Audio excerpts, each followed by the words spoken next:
It started on a rain-soaked night in the fall of 1952, on a hill above a town called Hollow Creek. The rain had been coming down since sundown, thin and cold, the kind that soaked through a coat before a man even noticed he was wet. Wind moved through the trees on Gallows Hill like something breathing, long and slow. And every so often, it carried a sound down to Tommy that made the hair rise on his arms. A low, dragging sigh, as if someone were standing just behind the tree line, waiting. Tommy dug with his boots, braced against the wet clay, trying to keep his footing so he wouldn't slide into the hole he'd already carved chest deep into the earth. This ground was strange. The deeper he went, the stronger the smell became, rising up out of the black dirt like something spoiled. Not the ordinary stink of mud. Sweet and metallic, the way a butchered hog smelled if you left it too long in the heat. Dig deeper, boy. Elias Crane crouched at the lip of the hole, a bundle of dried herbs smoldering in one hand, filling the air with a bitter smoke that did nothing to cover the smell beneath it. At his feet lay something wrapped in burlap, bound 3 times over with rough twine long as a grown man, though far too narrow to be one. Tommy tried not to look at it directly. Every time his eyes drifted that way, he saw the burlap twitch, faint as a held breath. "Mr. Crane, sir." Tommy's voice came out thinner than he wanted it to. "Where'd this come from? Why do we have to bury it way out here, middle of the night like this?" Questions. Elias didn't look up from the smoke curling between his fingers. A man asks too many questions in this line of work. He finds himself buried right alongside what he's asking about. "You understand me, boy." Tommy swallowed and kept digging. He'd worked for Elias Crane going on 14 months now, ever since the man found him half-starved outside the feed store and offered him a bed and 3 meals for honest labor. Honest labor meant hauling water, splitting wood, digging graves when Elias needed them dug. What happened behind the locked door at the back of the house, the room where blue smoke curled out through the cracks some nights, that was none of Tommy's business. He'd learned not to ask. He'd learned not to want to know. He bent to scoop the first shovelful of dirt into the hole, and the bundle moved. Not a shift from the earth settling. A jerk hard enough to snap the twine at the top, hard enough that the burlap tore open just enough for the lantern light to catch what was underneath. A tangle of hair, dark and wet, long as a woman's, with a single red thread braided through it. Then a sound so small, Tommy almost convinced himself he'd imagined it, like someone underwater trying to steal one last breath before going under for good. Tommy stumbled backward, dropping his shovel into the hole. "Mr. Crane, it's still moving, sir. It's still moving." Restless spirits do that, boy. Elias's voice stayed flat and cold as creek water in January, and that flatness was worse than shouting would have been. "Cover it, now, before it climbs back out of there." "But sir, I hear it breathing." "You hear a dead thing settling into the ground. That's all you hear. Now cover it, before it drags itself up and takes you down there with it." Something in that low, even voice reached down into Tommy's chest and closed a cold fist around his heart. He got back on his knees at the edge of the hole and reached for the shovel with hands that wouldn't stop shaking. He told himself it was only nerves, only the storm, only a boy's mind playing tricks on him in the dark. He kept telling himself that, even as he pushed the first mound of wet earth down over that tangle of dark hair. The bundle jerked again, harder this time, and Tommy heard something scrape against the inside of the burlap. A sound like fingernails dragging across dry leaves. "Sir, it's clawing at something in there." "Then pack it down. Stomp it flat if you have to." Tommy stood, and God forgive him, he obeyed. His boots came down on the loose, soft earth, and it gave beneath his weight, the way warm flesh gives, not like dirt should ever give at all. He told himself it was only mud settling under his feet.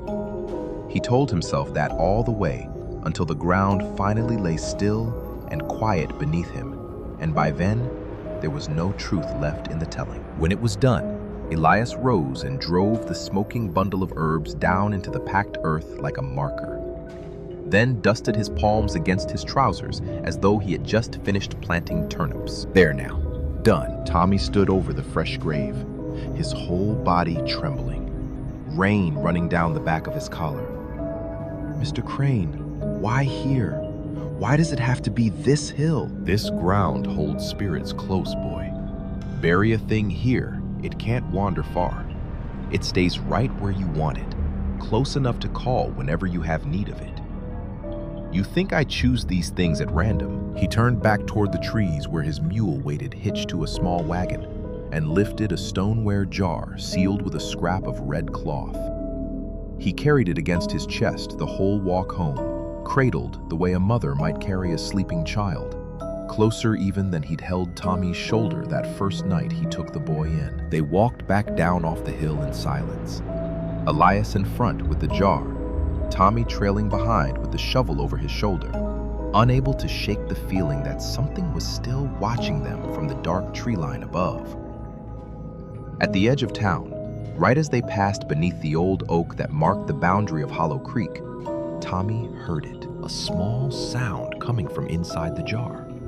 Soft, deliberate, patient, like something with fingernails scratching gently against the stoneware from somewhere deep within. Hollow Creek sat tucked into a fold of the Appalachian Mountains, the kind of place a man could pass within 5 miles of and never know it existed.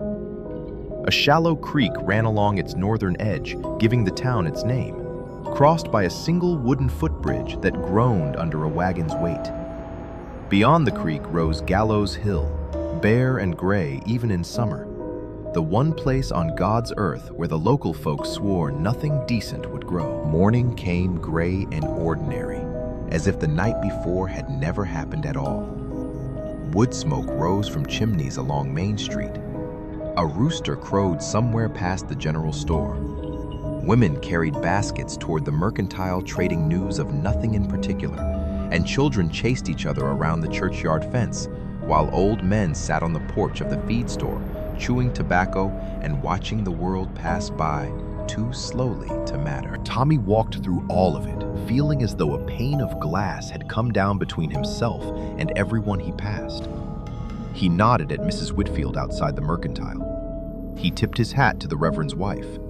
And the whole time, some part of him stood back on that hill, in the rain boots sinking into ground that gave like flesh. The town itself was small enough that everyone knew everyone else's business, or believed they did.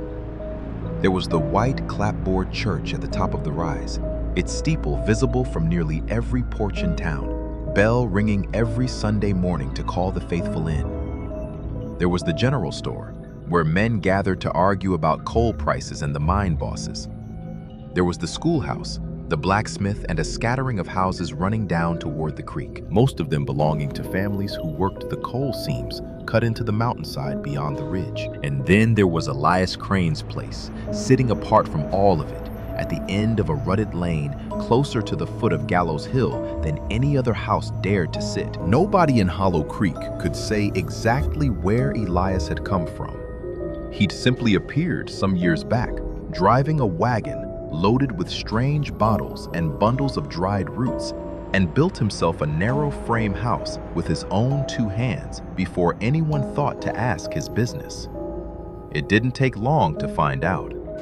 Elias Crane was a charm man, the kind folks in these hills called on when the doctor in the next county over couldn't fix what ailed them, or when a neighbor's cow went dry for no earthly reason, or when a man needed something settled that the law wouldn't touch. He could ease a fever, folks said, or curse a man's crops to rot in the field. He could find a lost ring at the bottom of a well, or make certain a rival's still blew apart before the next batch came off. The town needed him and feared him in equal measure, and that particular mixture need braided tight with fear was the surest way Tommy knew to make a man powerful. What frightened people most wasn't anything Elias said. It was the locked room at the back of his house, the one with the single shuttered window that never opened, not even in the worst heat of August. Some nights, Thin threads of blue-gray smoke curled out through the gaps around the door, carrying with them a smell that made the hair rise on the back of a man's neck if he happened to be walking past. Nobody asked what happened in that room. Tommy had lived under that roof for over a year now, and even he had learned better than to ask. His job was simple enough, in the daylight hours at least. He hauled water from the creek, split firewood, tended the mule, dug post holes, and, on occasion, graves. Whatever business Elias conducted behind that locked door belonged to Elias alone. Tommy told himself that arrangement suited him fine. A man ate better working for a charm man than he did starving free, and there was a kind of safety in not knowing things. But since the night on the hill, that comfortable ignorance had begun to feel like something else entirely. It felt like a stone lodged behind his ribs, one that grew heavier with each breath he took. He carried water up from the creek that morning, same as any other, his shoulders aching under the yoke, and found himself looking up at Gallows Hill without meaning to. From this angle, standing in Elias Crane's own dooryard, he could see the bare gray patch near the crest where the grass never seemed to take root properly, where a ring of old headstones leaned at odd angles, like teeth in a rotted jaw. Crows sat along the branches of a lightning-scarred tree up there, dozens of them, more than Tommy had ever counted in one place before. They didn't fly off, even when he stared straight at them. He set the buckets down at the kitchen door and wiped his face with his sleeve, and for one long moment, he let himself imagine walking clean away from Hollow Creek and never looking back. He pictured a little cabin somewhere past the ridge, smoke rising soft from its chimney, a garden out back, and the sound of Ruth's laughter drifting through an open window. All he needed was money enough to make it real. A few months more, he told himself. A few months more. And he'd have enough saved to ask Ruth's father properly enough to build the kind of life a decent man built for the woman he loved. He almost believed it standing there with the morning sun trying and failing to burn off the mist along the creek. He almost believed a few more months of honest, quiet, forgetting labor would be enough to wash the smell of last night's rain clean out of his hands. Behind him, from somewhere deep inside the house, he heard the locked door creak open, and Elias Crane's voice called out for him to bring the water inside. Ruth Calloway lived at the far end of the East Row, in a tidy clapboard house her father had built with his own hands. The same hands that turned out chair legs and coffin lids down at his shop behind the Mercantile. She had a way of standing in her doorway that made a boy forget whatever errand he'd been sent to run. And Tommy Schultz had been forgetting his errands around Ruth Calloway since the two of them were children, wading barefoot in the shallows of Hollow Creek, hunting crawdads under the flat stones. That afternoon, he carried water past her house on his way back from the mill, same as he did most days when Elias sent him that direction. And Ruth called out to him from where she sat shelling beans on the porch steps. "Tommy Schultz, you gonna walk right past me without a word?" He stopped so quick, the water sloshed over the rim of his bucket. Wasn't walking past. Was just my mind was elsewhere is all. Mine's always elsewhere these days. She set the bowl of beans aside and came down off the porch, wiping her hands on her apron. "You look tired, Tommy. You sleeping all right up at that house?" "Sleeping fine." He said it too quick, and her eyes narrowed just slightly, the way they always did when she caught him in a small lie. He softened his voice. "Sorry, Ruth. Just been a long few days is all. Mr. Crane's had me working late." She studied him a moment longer, then let it go the way she always did, trusting him more than he deserved. "That man works you like a mule and pays you like one too, I'd wager. When you gonna tell him you're through with that place?" "Soon as I've got enough put by." He shifted the yoke on his shoulders, feeling the old, familiar shame of it. "I keep telling you, Ruth. Little cabin out past the ridge, garden out back, chickens if you want them. Just need a little more time." "What, you've been saying that near on a year now." "I mean it this time." She smiled then, the kind of smile that made the whole gray day feel a little less heavy, and sat back down on the porch step to tease him properly. "You always mean it, Tommy Schultz." That's the trouble with you. You mean every word and then the months slide right by anyhow. He laughed despite himself, the sound feeling strange and unfamiliar in his throat after the last 2 days he'd had. For a moment, standing there with her in the thin autumn sunlight, the hill and the jar and the sound of scratching fingernails all felt very far away indeed. I'll ask your daddy proper come spring. I swear it before God, Ruth. I just need to be sure I can give you something worth having first. Her teasing softened into something gentler. I don't need much worth having, Tommy. I just need you. Somewhere that isn't that man's house. He wanted more than anything to tell her everything then. The hill, the jar, the sound, the bundle had made in the dark.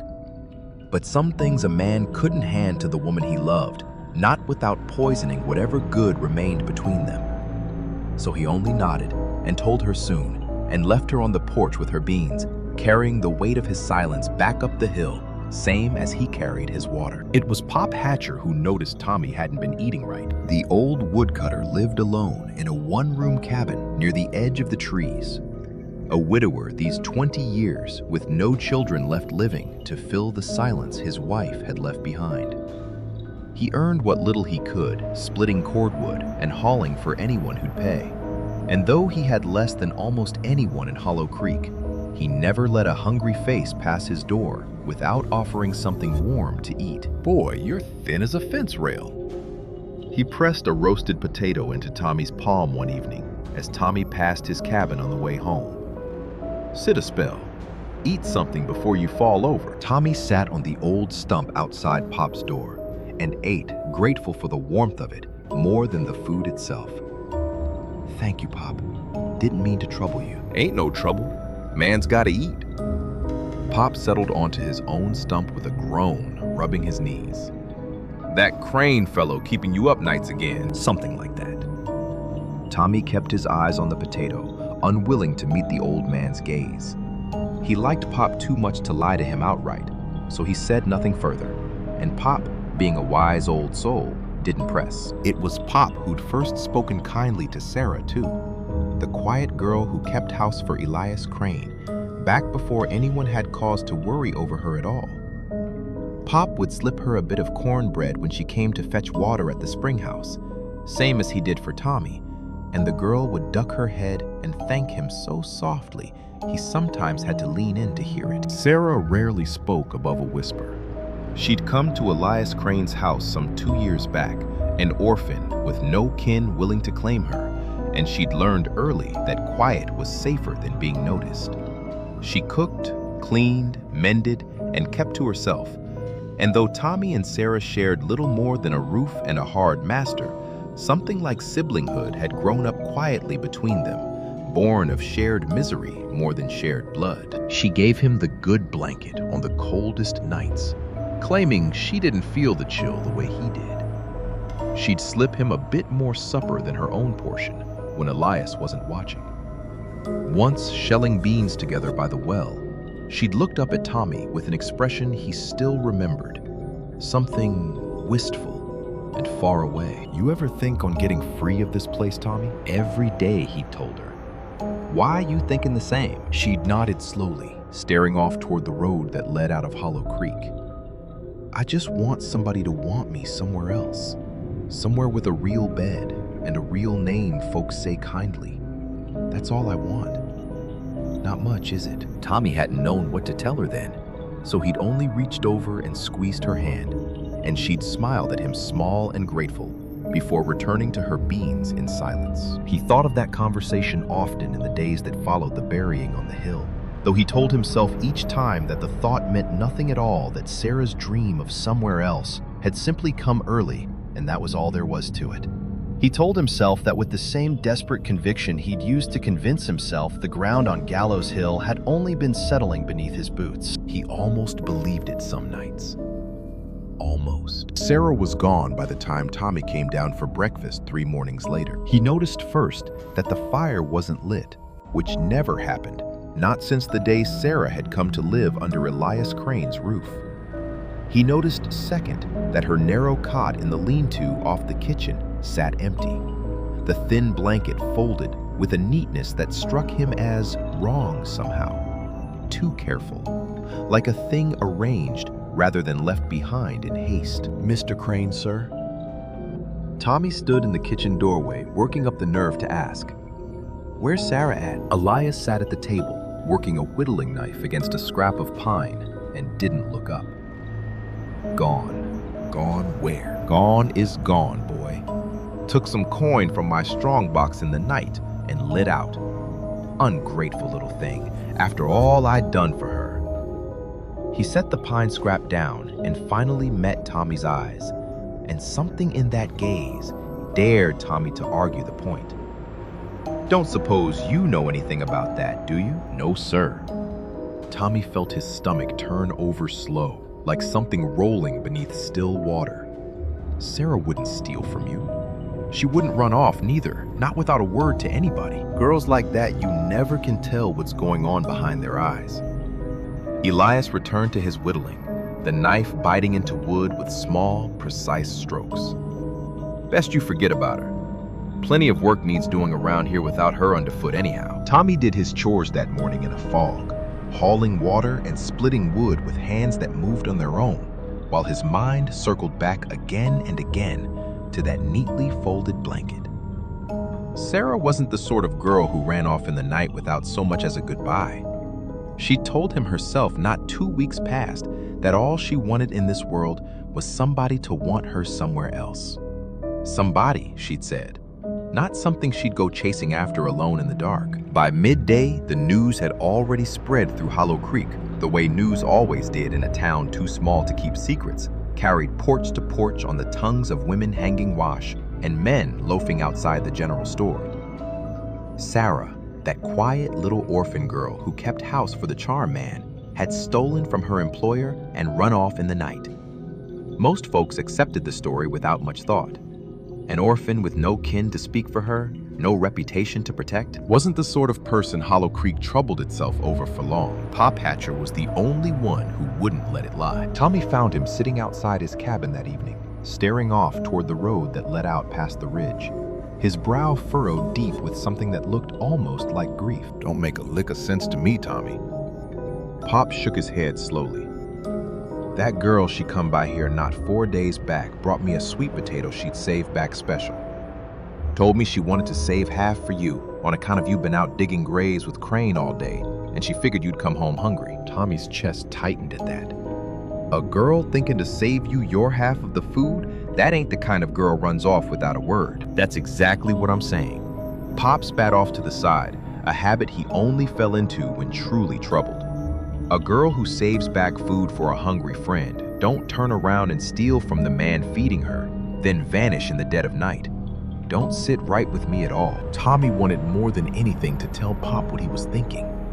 The words rose up in his throat, thick and heavy, but he swallowed them back down before they could take shape.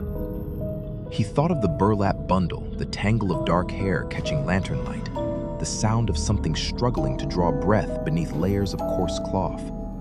He thought of the timing, how Sarah had vanished sometime in the same stretch of days as that night on the hill, and the thought made his blood run thin and cold in his veins. He told himself it meant nothing.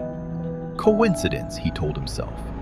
Girls ran off from hard situations all the time in these hills, and Sarah's situation had been harder than most. He told himself this over supper, told himself this lying awake in his narrow bed that night, listening to the wind move through the trees outside his window. There were some thoughts a man simply couldn't afford to finish, not if he meant to keep sleeping at night, not if he meant to keep working under the same roof, eating the same bread, drawing breath in the same house as the man he served. So he didn't finish the thought. He buried it instead, the same way he'd buried so many other things that week, deep enough that he wouldn't have to look at it directly. But that night, lying in the dark, with Sarah's empty cot just visible through the crack of his door, he heard it again. The sound from the locked room at the back of the house, faint but unmistakable. The same small scratching he'd heard from inside the stoneware jar on their walk home from Gallows Hill.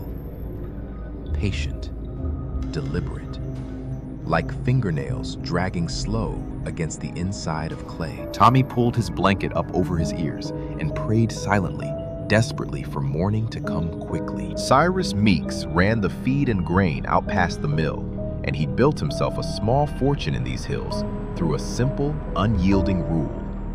Never let a debt go uncollected, and never, under any circumstance, let a man forget what he owed.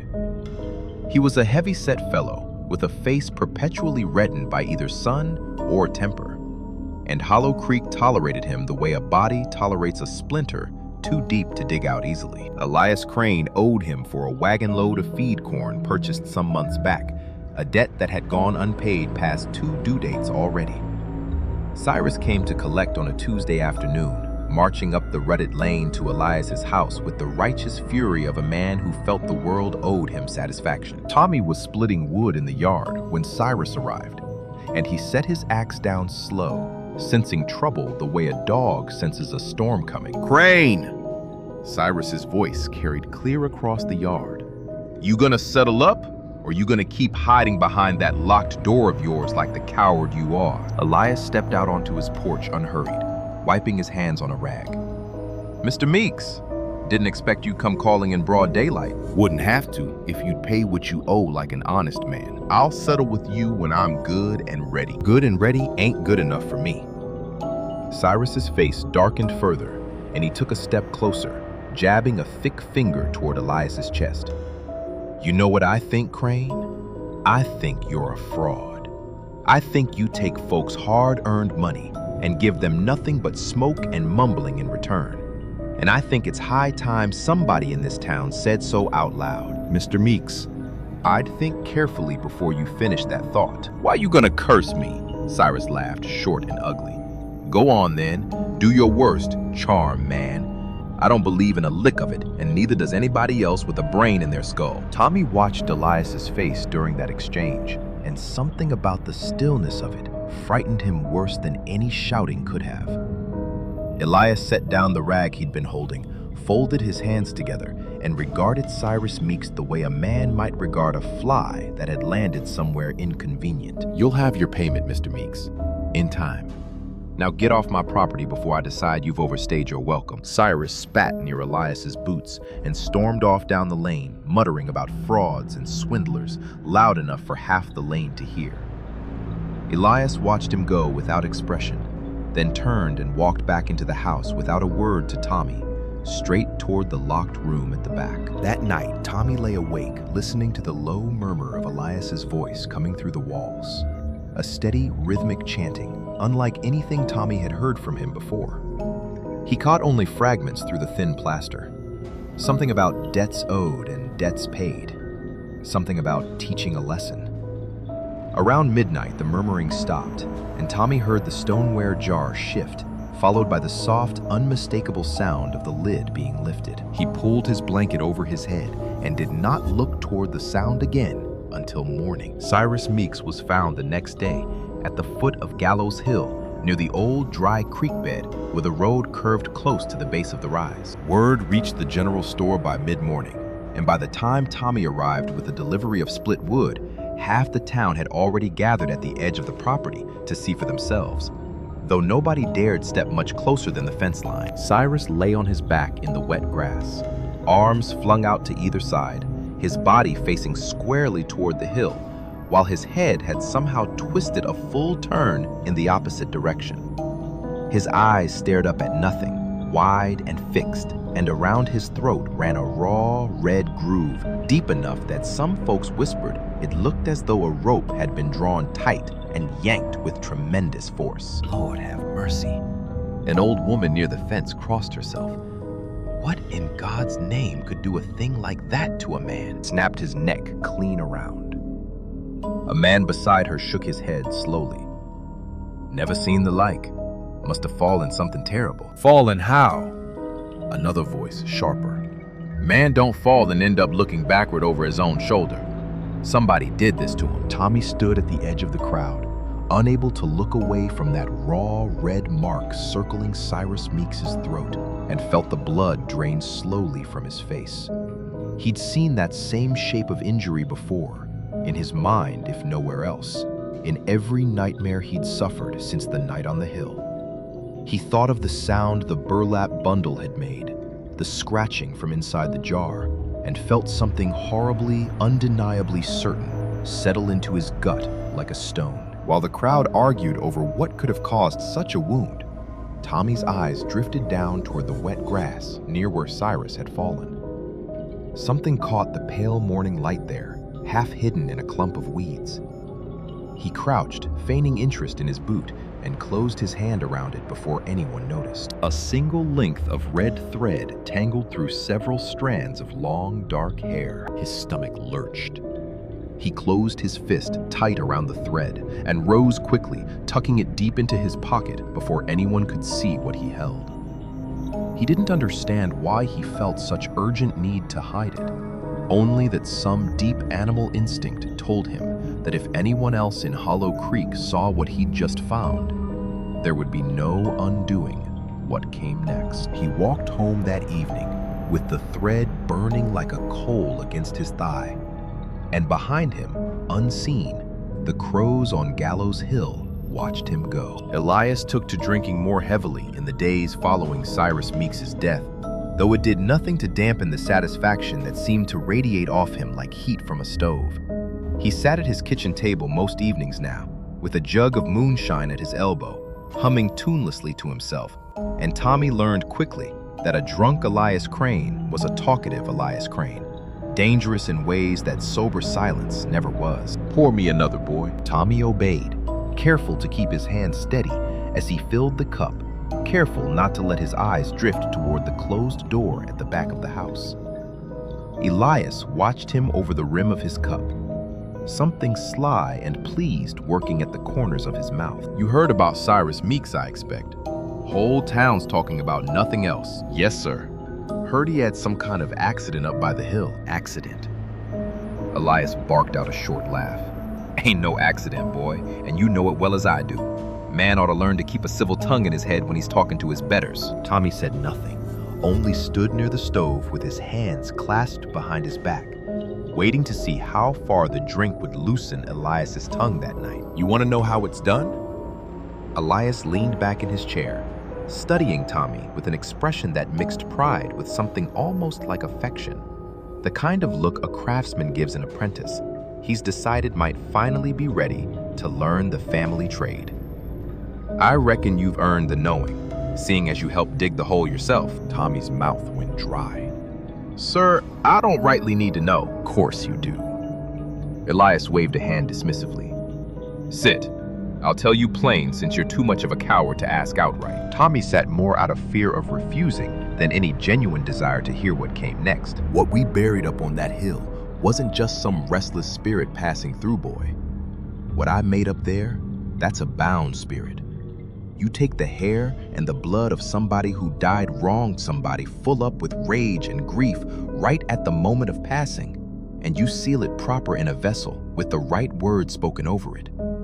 Do it right, and that spirit belongs to you. Goes where you send it, does what you bid it do. You understand what I'm telling you? Tommy's stomach twisted itself into a knot so tight he thought he might be sick right there at the table. You're saying you made that thing? You control it. Control it. Elias smiled wide, showing yellowed teeth. I command it. There's a difference, boy, and one day you'll understand it. That spirit does exactly what I tell it to do when I tell it to do it, and not a lick more. I say go teach a man a lesson about respect, it goes and teaches him. Simple as sending a dog to fetch. But sir, don't you worry none about judgment, about what the Almighty might have to say concerning a thing like that. Elias's laugh this time came louder, harder, edged with something bitter beneath the humor. Judgment. He shook his head slowly, still grinning. Boy, I've been doing this work near on 30 years now. 30 years, and I'm still sitting right here, hale and hearty, drinking good whiskey in my own home. If there was going to be some divine reckoning waiting on me, Don't you reckon it would have found me by now? Tommy thought of the church steeple, visible from nearly every porch in Hollow Creek. Thought of reverent words about sin finding a man out eventually, and said nothing. Judgment's just a story folks tell themselves to feel better about being weak. Elias took another long pull from his cup.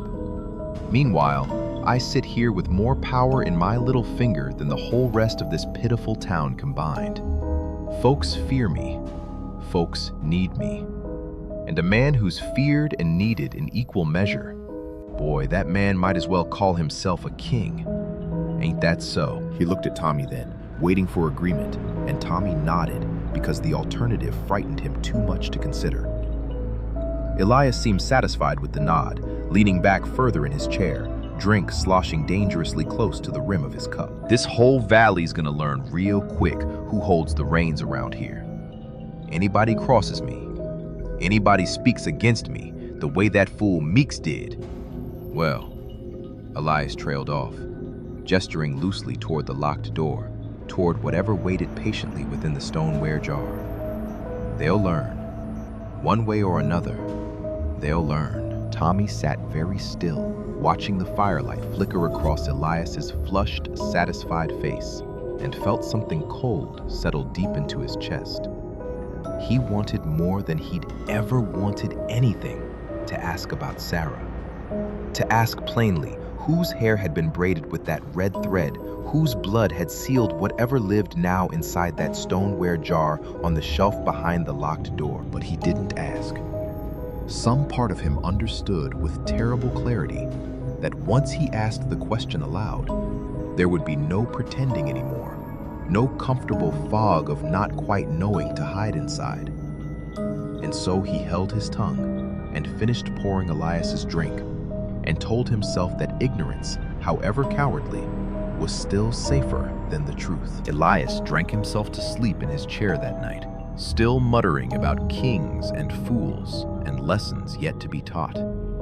Tommy covered him with a blanket, out of habit more than kindness, then walked quietly past the locked door on his way to his own narrow bed, and did not let himself pause there, not even for a moment, no matter how badly some small, curious part of him wanted to press his ear against the wood and listen. Within a week of Cyrus Meeks's burial, word had spread through Hollow Creek that Elias Crane could offer protection against whatever unnatural thing had taken the man's life, and folks came calling in numbers Tommy had never seen before. They started arriving at first light, families walking down the rutted lane in twos and threes, faces drawn tight with the particular fear that spreads through a small town faster than any fever. By mid-morning, Elias's dooryard looked more crowded than the churchyard on an Easter Sunday, everyone waiting their turn, with coins clutched tight in nervous hands. Elias sat on his porch in a cane-backed chair, working a small knife against squares of cloth and scraps of paper, muttering words under his breath as he wrapped each little bundle and tied it closed with a bit of twine. He worked with the easy efficiency of a man well accustomed to steady business, never once losing that satisfied smile that had settled onto his face since the day Cyrus Meeks died. Next! A thin man stepped forward, hat clutched against his chest. "Mr. Crane, sir. My wife, she's frightened something awful since what happened to Cyrus. We got 4 little ones in the house. You reckon one of them charms might keep us safe?" "One for each soul under your roof." Elias held up 6 fingers without looking up from his work. "That'll run you $1 apiece." $1? The man's face paled further, but he dug into his pocket without argument. "Whatever it takes, sir. Whatever it takes to keep my family safe." Elias pressed 6 small cloth pouches into the man's shaking hands. "Wear it close against the heart day and night. Don't never take it off. That spirit smells my mark on the cloth.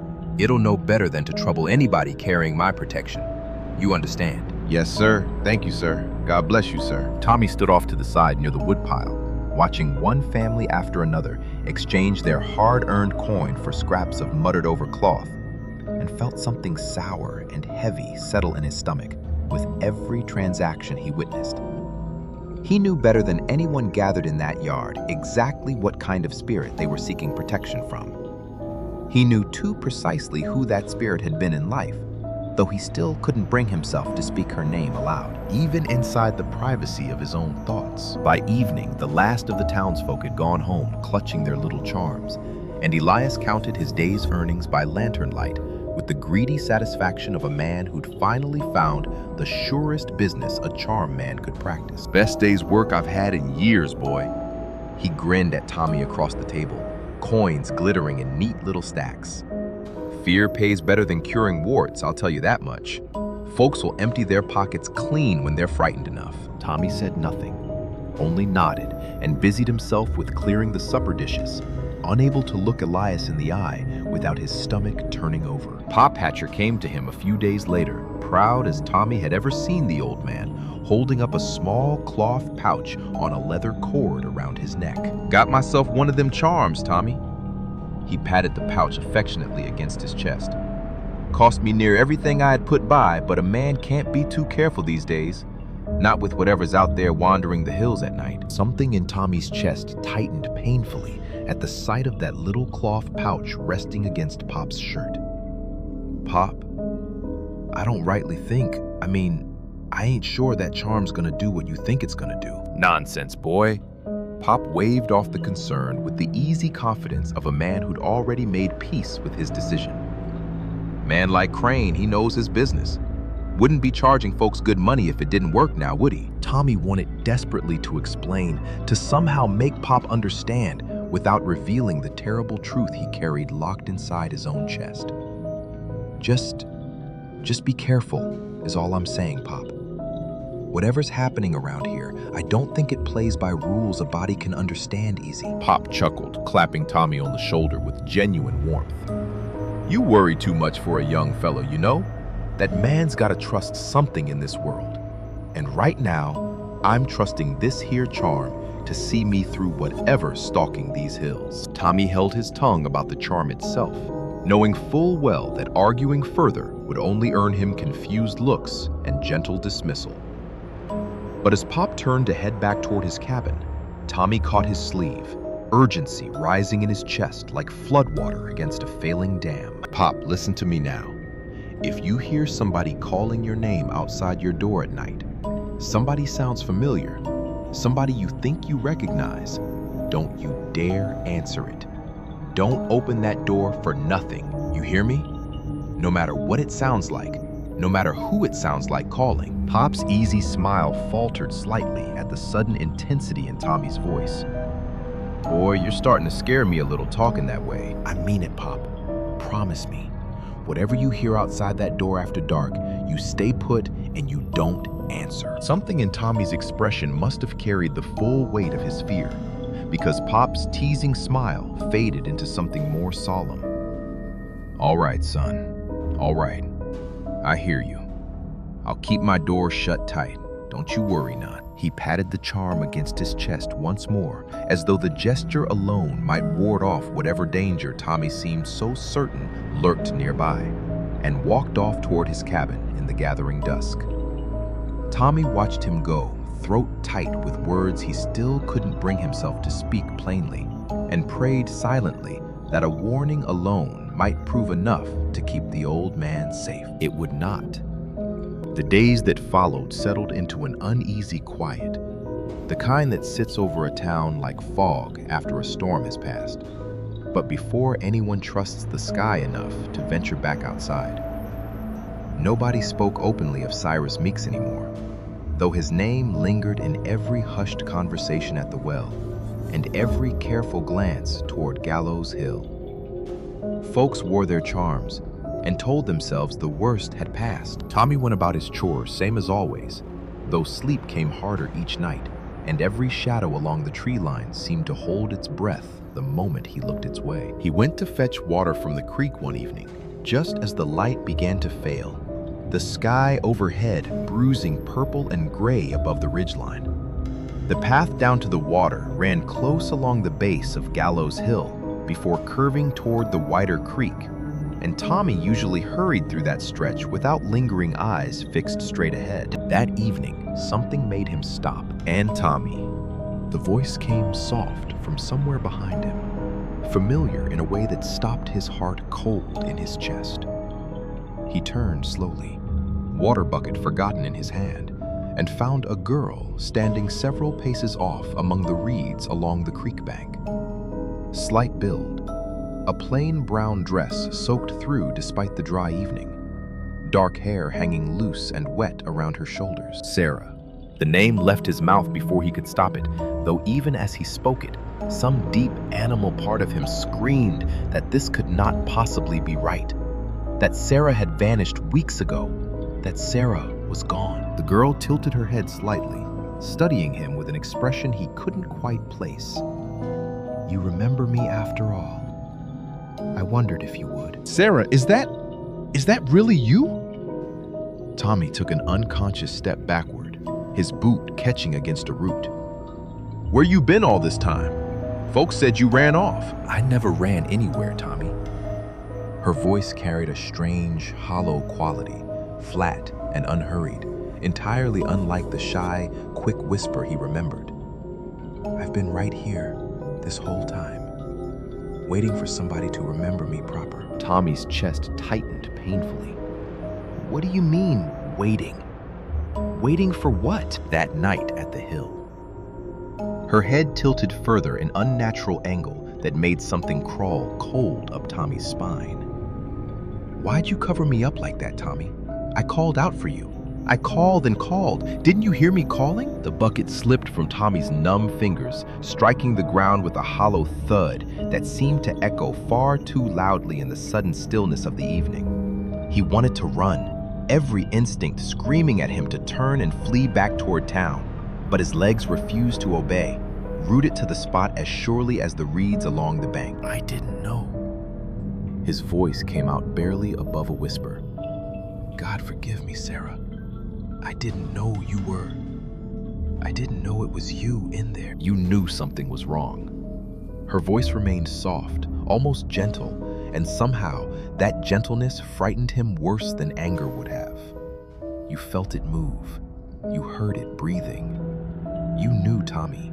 You just didn't want to know. Tears burned hot behind Tommy's eyes, guilt and terror tangling together until he could barely draw breath. I'm sorry. I'm so sorry, Sarah. I didn't mean for any of this. The girl took a single step closer, and for just a moment in the fading purple light, Tommy caught sight of something dark and wet matted into the hair at the crown of her head.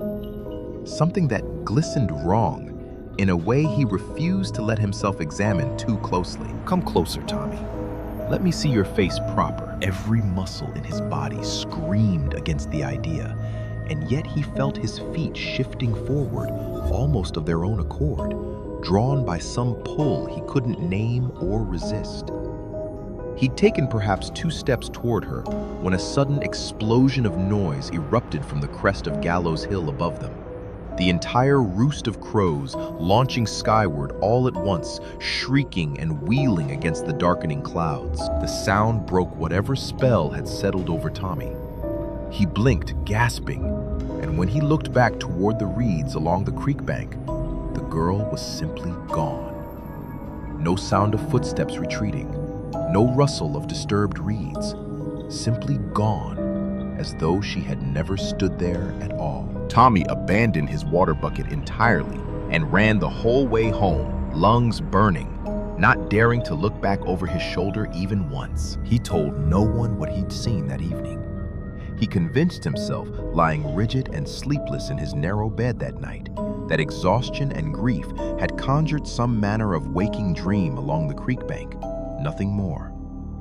A trick of failing light and a guilty conscience, he told himself. Nothing more substantial than fog and shadow. He was still telling himself that when sleep finally dragged him under sometime past midnight, and the dream came for him almost immediately. In the dream, he stood once more at the edge of that hole atop Gallows Hill, shovel in hand, rain falling cold against his shoulders.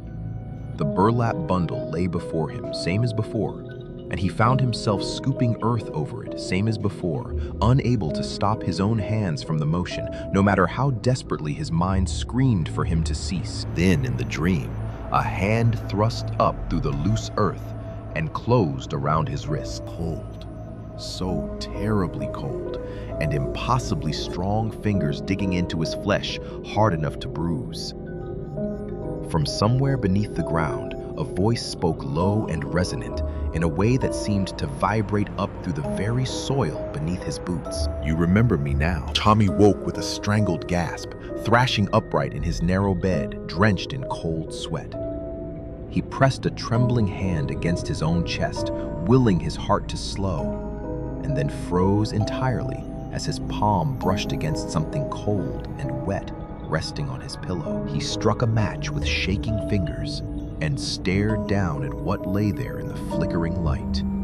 A small clump of damp earth, black and cold, carrying with it that same sickly sweet metallic smell he remembered from the hole on Gallows Hill. Tangled within the clump of dirt, a single length of red thread and several strands of long, dark hair. Morning came pale and thin, and Tommy rose from his bed, feeling as though he hadn't slept at all. He threw the clump of dirt and its tangled contents out into the yard before Elias could wake and see it, then scrubbed his hands raw at the wash basin, though no amount of scrubbing seemed to rid him of the sensation that something cold still lingered against his skin. He went about his morning chores in a haze, carrying feed out past the east field where the road curved toward the neighboring farms. A boy of perhaps 7 sat crouched at the edge of the road, drawing shapes in the dirt with a stick, and Tommy recognized him as little Joe Ruth's young nephew, a bright and talkative child who'd taken to following the older folks around the lane whenever his mother wasn't watching close enough. "Morning, Joe. What you drawing there?" Little Joe looked up with the easy grin of a child, untroubled by the fears that had settled so heavily over the rest of Hollow Creek in recent weeks. "Morning, Mr. Tommy. I'm drawing crows. Sarah showed me how." Tommy's feet stopped moving entirely. "Sarah showed you?" "Mm-hmm." Little Joe returned his attention to his stick, tracing another crooked wing shape into the soft dirt. "She's real good at drawing crows. Says there's a whole bunch of them up on that hill yonder, and she likes to watch them fly." A cold weight settled into Tommy's stomach, heavier than anything he'd felt since finding that clump of dirt on his pillow. "Joe, who exactly is Sarah? Where'd you meet her at?" "She sits right here sometimes when I'm playing." Little Joe pointed vaguely toward a shaded patch beneath a nearby tree, as though the answer were the most obvious thing in the world. "She's real nice, but real sad too. She asked me something the other day, and I didn't know how to answer her proper." Tommy crouched down, slowly bringing himself level with the boy's eyes, his heart hammering hard enough that he felt certain Joe must be able to hear it. "What'd she ask you, Joe?" "She asked if anybody in town might claim her." Little Joe frowned slightly, working through the memory with the careful seriousness only children bring to questions they don't fully understand. "I asked her to claim her for what? And she just looked kind of sad and said, 'Never mind, forget I asked.'" Tommy's throat closed up tight. "Joe, listen to me now. That's important what you just told me. Did she say anything else?" "She asked why her hair was tied up with red string." Little Joe tilted his head, studying Tommy's face with sudden curiosity. "Said it was pretty, but I don't rightly know why she was asking me instead of just looking in a mirror herself. Grown-ups sure ask strange questions sometimes." Tommy forced himself to remain calm, though every instinct screamed at him to scoop the boy up and run him straight home to his mother. "Joe, I need you to do something for me. Next time you see Sarah, I need you to come find me right away, you understand? Don't go playing with her no more. Just come find me." Little Joe's easy grin finally faltered, sensing perhaps for the first time that something in this conversation had turned serious. "How come Mr. Tommy? Sarah's real nice. She never done nothing mean to me." "I know, Joe. I know she seems nice. Just please do like I asked, all right? Come find me straight away." The boy nodded slowly, though confusion still clouded his young features, and Tommy rose on unsteady legs, watching Joe return his attention to his drawing with the easy resilience only children possess. Tommy walked the rest of the way to the east field in a fog, Joe's words circling round and round in his mind, like carrion birds waiting to settle. Anybody in town might claim her. The phrase struck something familiar deep in his memory, some fragment of old church talk he'd overheard as a child, though he couldn't quite place its source. He remembered it that evening, sitting in the churchyard, while Elias conducted business elsewhere in town, watching the Reverend's wife tend flowers along the fence line, near a small cluster of unmarked graves at the edge of consecrated ground. There was an old custom in these hills, one Tommy had heard whispered about, but never given much thought to before. A girl who died young and unclaimed, with no family left to speak for her, could not properly rest in the churchyard proper unless somebody in the community stepped forward to claim her as their own. Otherwise, she remained buried outside the fence in unconsecrated ground, forgotten and unmourned. Her name eventually lost to time entirely. Sarah had no family, no kin willing or able to claim her in life, let alone in death. If what Tommy feared were true, if the thing haunting Hollow Creek truly was Sarah's restless spirit seeking some manner of peace, then perhaps that peace hinged on something far simpler and more terrible than any charm or protection spell could offer. Somebody needed to claim her. Somebody needed to give her back the name and dignity that had been stolen from her the night Tommy himself had packed earth down over her still breathing body. The realization settled over him like a physical weight, crushing and undeniable. He was the only living soul in Hollow Creek who knew the full truth of what had happened on that hill. He was the only one who could set things right, and the knowledge terrified him more than any ghost or curse ever could, because setting things right meant confessing everything. It meant admitting out loud before God and the whole of Hollow Creek exactly what his own two hands had done. He sat in the churchyard until the light failed completely, staring at that small cluster of unmarked graves beyond the fence, and felt something shift inside his chest.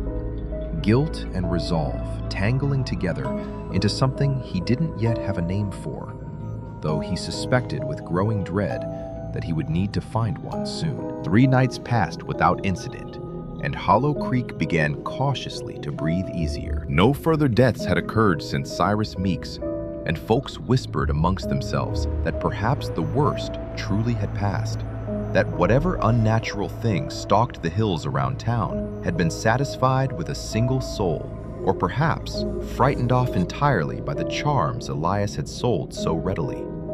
Dogs still refused to bark after dark, and lamps still burned longer than usual behind shuttered windows, but the raw edge of terror had begun slowly to dull. Tommy knew better than to trust that fragile peace, though he said nothing of his fears to anyone. He carried the knowledge of Sarah's true fate like a stone lodged behind his ribs, and every quiet night that passed felt less like relief and more like held breath before a plunge. The 4th night fell unusually still. No wind stirred the trees along the ridge. No dogs howled in the distance. Even the crickets seemed to have fallen silent, leaving Hollow Creek wrapped in a hush so complete it felt almost sacred, or perhaps simply watchful. Pophatcher sat inside his small cabin near the tree line, warming his hands over a low fire the charm Elias had sold him, resting comfortably against his chest beneath his shirt. He'd grown accustomed to its weight over the past week, found it strangely comforting, despite Tommy's earlier warnings, and told himself that a man who trusted in protection freely given surely had less to fear than one who doubted everything around him. He'd nearly drifted off to sleep in his chair when the sound came. Bob, honey, is that you?" Pop's eyes snapped open, his heart lurching hard against his ribs. The voice came from somewhere outside, near the little creek that ran behind his cabin, and it carried a quality that stopped his breath entirely in his throat. Soft, familiar, a voice he hadn't heard spoken aloud in over 20 years. Not since the fever had taken her, one long, terrible winter, when Pop himself had been barely more than a boy. Mama. He rose from his chair before conscious thought caught up with instinct, moving toward the door with the dazed, dreamlike urgency of a man caught between disbelief and desperate hope. 20 years he'd lived alone in that cabin. 20 years without kin to comfort him in the quiet hours, and some deep, wounded part of his heart seized upon that familiar voice with a hunger stronger than any fear Tommy's warning might have planted. Bob, honey, come help your mama, would you? I've fallen right down by the water, and I can't seem to get myself up again. Pop's hand found the door latch before he fully registered moving toward it. Somewhere in the back of his mind, faint and distant, he heard Tommy's urgent voice from days before, warning him about doors and voices calling in the night. But that warning felt impossibly far away now, drowned beneath the overwhelming pull of a voice he'd spent 2 decades aching to hear again. Mama, I'm coming. Hold on now, I'm coming. He threw the door open and stumbled out into the still night air, moving toward the sound of the creek with the single-minded urgency of a much younger man, all caution abandoned entirely in the face of that impossible, beloved voice calling out for him in the darkness. The night air hung thick and cold around him as he pushed through the brush toward the water's edge, his heart pounding with something that felt almost like joy, despite the wrongness humming beneath his ribs. Some small, ignored voice trying desperately to be heard over decades of buried grief and longing. Mama, where you at? Right here, honey. Right here by the water. Come on now, don't dawdle. Pop stumbled the final few steps down toward the creek bank, and there in the pale moonlight, filtering weakly through the clouds, he saw her. A figure seated at the water's edge, back turned toward him, long skirts pooled around her in the mud, dark hair loose and unbound down her back. Mama, it's really you. The figure did not turn to face him, not fully. Only her head began to move, slowly rotating atop her shoulders, while her body remained fixed and still facing determinedly away from him, toward the black water. Come closer, Bob. Let your mama see your face. Pop's feet, moving of their own accord, now carried him closer still. Some final, desperate hope refusing to let go, even as that terrible, unnatural rotation of head against shoulders continued its slow, impossible turn. Mama. The head finished its rotation, facing him fully now, while the body remained twisted unnaturally away, and in the thin moonlight, Pop Hatcher finally saw the face waiting for him. Not his mother's face at all. A young girl's face, pale and wet, dark, hollow eyes fixed upon him with an expression that held no malice, only a terrible, patient sorrow. A single red thread hung tied across her parted lips. What happened next, no living soul witnessed directly, though the aftermath spoke plainly enough for anyone with the stomach to look upon it. Pop's neighbor, a farmer named Ezra Combs, who lived a quarter-mile down the road, woke sometime past midnight to a single sound cutting through the unnatural stillness of the night. A sharp, wet crack that reminded him uncomfortably of a green branch snapping underfoot. He lay awake a long while afterward, uneasy, without quite knowing why, but told himself it was only some animal moving through the underbrush, and eventually drifted back into uneasy sleep. Come morning, when Pop failed to appear at the well for his usual bucket of water, Ezra walked over to check on the old man, expecting perhaps illness or simple oversleeping. What he found instead sent him running back toward town, retching twice along the way before he managed to raise the alarm. Pop Hatcher lay face down at the edge of the creek behind his cabin, half his body submerged in the shallow water. His head had been wrenched around at an angle no living neck could achieve naturally. Eyes wide open and fixed upon nothing, mouth still parted as though caught mid-word.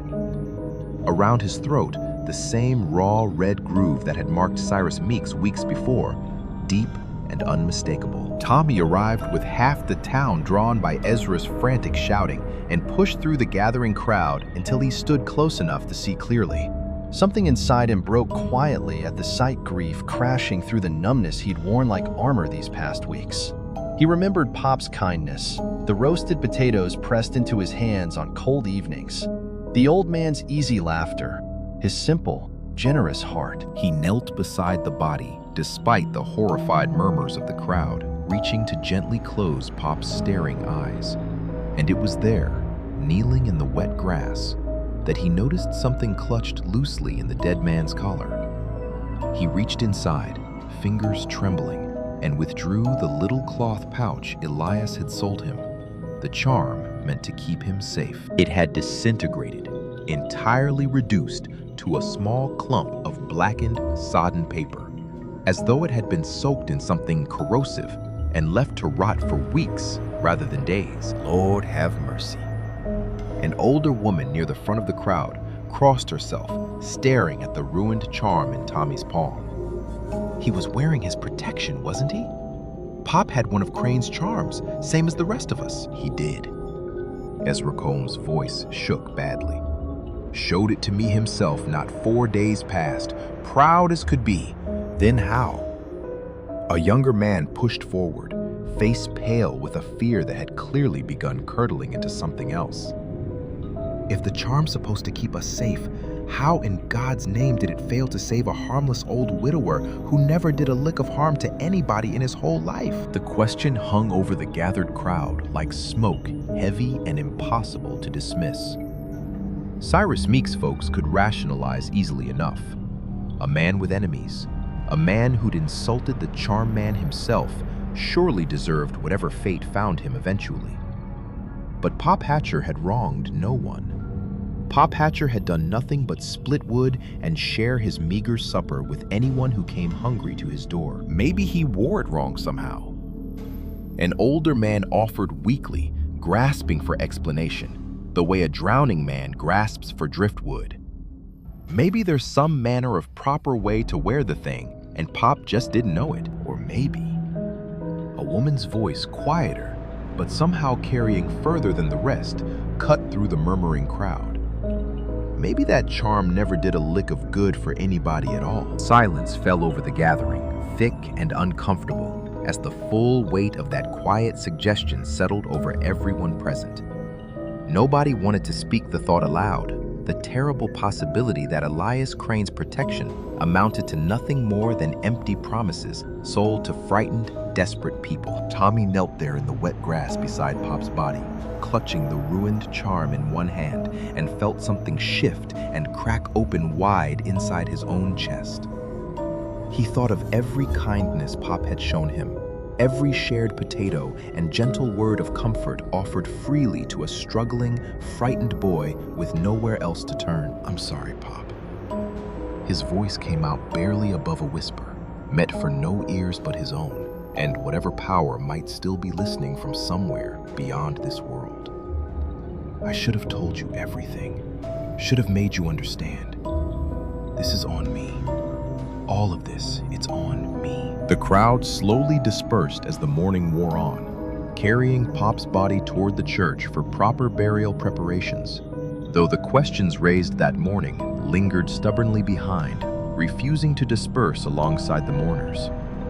For the first time since Elias Crane had begun selling his little charms of protection, real doubt had taken root in Hollow Creek, quiet but undeniable, spreading from house to house alongside the grief. If an innocent man's charm could fail him so completely, what protection did any of them truly possess against whatever walked these hills after dark? Nobody had an answer worth speaking aloud, and so the town buried Pop Hatcher that afternoon beneath a gray, indifferent sky, and went home afterward to lock their doors a little tighter than before, clutching charms that suddenly felt far less reassuring than they had only days earlier. The market fair came to Hollow Creek twice a year, drawing farmers and merchants from the surrounding valleys to trade livestock, grain, and whatever goods a family had managed to spare across a hard season. It fell that autumn exactly 9 days after Pop Hatcher's burial, and despite the fear still hanging heavy over the town, folks turned out in respectable numbers, driven perhaps as much by the need for ordinary distraction as by genuine commerce. Old Man Harlan arrived early, as he always did, setting up his usual stall near the center of the square to sell the fattest hogs in the county at prices that left most farmers grumbling under their breath. He was a wealthy man by Hollow Creek standards, owner of the largest farm in the valley, and he wore that wealth the way some men wore cologne, thick enough that everyone around him noticed it, whether they wished to or not. He also wore, quite visibly, two of Elias Crane's protection charms, one at his throat and another pinned inside his coat pocket, purchased in a fit of anxious extravagance following Pop Hatcher's death. He'd made certain the whole town knew about his double protection, boasting of it freely to anyone who'd listen. 2 charms, mind you. Harlan told a cluster of farmers gathered near his stall that morning, patting his coat pocket with evident satisfaction. Whatever's out there stalking these hills, it'll think twice before troubling a man carrying double the protection of anybody else in this valley. Tommy stood nearby, having accompanied Elias to the market to help transport goods, and felt his stomach twist at the sight of Harlan's smug confidence. He'd learned enough by now to understand precisely how little protection those charms truly offered, though he still lacked the courage to speak that truth aloud before the gathered crowd. The morning progressed normally enough, haggling and laughter, and the ordinary business of trade filling the square with a comfortable, familiar noise. Then, sometime near midday, with the sun sitting high and bright overhead and dozens of witnesses milling about the crowded marketplace, Old Man Harlan suddenly went rigid mid-sentence, his weathered face draining of color entirely. Harlan. A nearby farmer frowned, noticing the older man's sudden stillness. "You feeling poorly?" Who's calling my name? Harlan's eyes darted wildly about the crowded square. Somebody's calling me, right behind me. Don't you hear that? Nobody's calling you Harlan. Another voice, uncertain now, glancing around at the ordinary bustle of the marketplace. "There's nobody behind you." There is. There's a voice, a girl's voice, right at my ear. Harlan's hands rose to clutch at his own throat, panic overtaking his features entirely. Get it off me! Somebody get it off me! The crowd began backing away, murmurs of alarm rippling outward as more and more people noticed the old man's escalating distress. Harlan's feet seemed rooted to the ground, planted as though nailed there, while his hands clawed desperately at empty air around his throat. Cold. It's so cold. Please, I never meant no harm. I never meant nothing by it. Several men rushed forward to help, but found themselves unable to move Harlan even an inch, as though some invisible force held him fixed in place with strength far exceeding anything the gathered men could overcome together. They watched in horrified helplessness as Harlan's head began to twist slowly and inexorably against the natural line of his shoulders. Sarah, please. His voice cracked with terror and something that sounded remarkably like recognition. "Sarah, I never did you no wrong. Have mercy. Please have mercy on me." A single sharp crack echoed across the suddenly silent marketplace, and Old Man Harlan's body crumpled backward onto his own pile of unsold grain, head twisted fully backward, eyes staring skyward in frozen, permanent horror. Chaos erupted immediately. Screaming, scattering the entire crowd surging away from the fallen man in a desperate, undignified rush that trampled stalls and scattered goods across the square.